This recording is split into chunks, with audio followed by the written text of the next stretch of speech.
Mistenni jkun hemm tibdil fl-istruttura ta' kif taħdem l-emerġenza f'Mater Dei.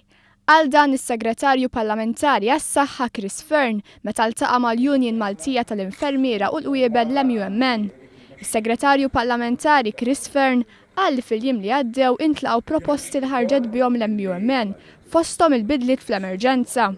Is-Segretarju Parlamentari qal li huwa taħtieġa li minn żmien għal żmien isiru konsultazzjonijiet mal-MUMN minħabba li din l-Union tirrappreżenta lill-infermiera li ta' kuljum jaħdmu 24 siegħa mal-pazjent u jifhmu l-uġigħ u dbatijiet li għaddu minnhom. Min-naħa tiegħu il-President tal-MUMN Paul Patch laqa b'sodisfazzjon il-fatt li l-Gvern se jimplementa proposti li ħarġet bihom din il-Union. Paul Patch qal li fi żmien li ġej l-MUMN se tippreżenta rapport dwar x'taħseb li għandu jsir fil-qasam tas-saħħa bilan li kemm l-infermiera u l-pazjenti jiġu mħarsa. Il-President tal-MUMN Paul Patch saħaq li l-MUMN hija proattiva li taħdem id fit mal-Gvern dan għal ġid tal-infermiera u l-pazjenti.